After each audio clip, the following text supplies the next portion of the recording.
to look at abdominal exercises. A prerequisite for progressing to abdominal exercises is that you have to have good isolated recruitment of the abdominal muscles. So what I generally do is with my clients, they've already been doing the clock exercise for a week or two, I'll test their ability to perform the clock by propping their legs up and then having them perform the clock. So they do a very gentle 6 o'clock tilt first where they arch their back up.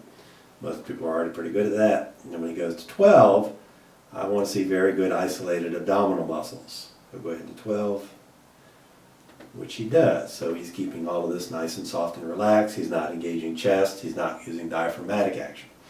So he's ready to progress to advanced abdominal exercises.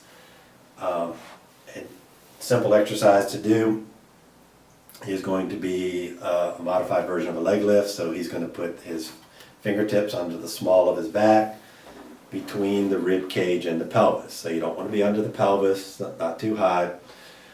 Now he's going to start by mashing his back down against his fingers. He's going to tuck his chin just a little bit without lifting his head. He's going to bring this knee up towards his chest.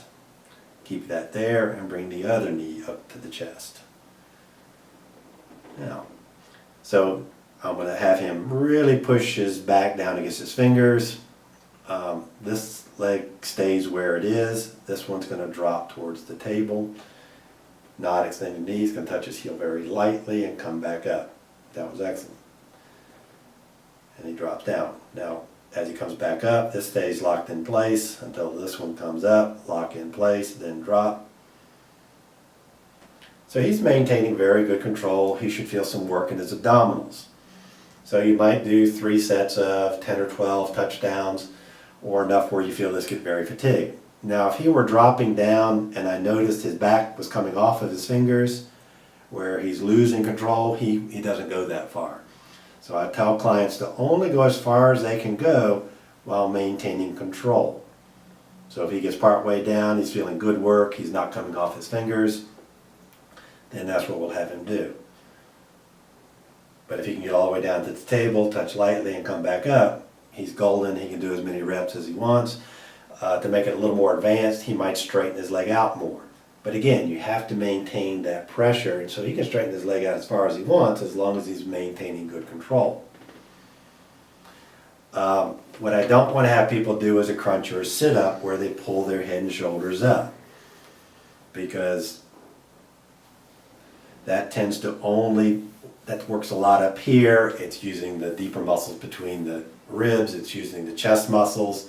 As he comes up, what generally people do, he tucked his chin. You see a lot of people as they come up jut their chin up, which then puts excess strain in muscles up there. This exercise is good if you have trouble getting out of bed. Once we're vertical, we don't use the muscles like that. We tend to use them to hold the pelvis in place while the legs are moving underneath you.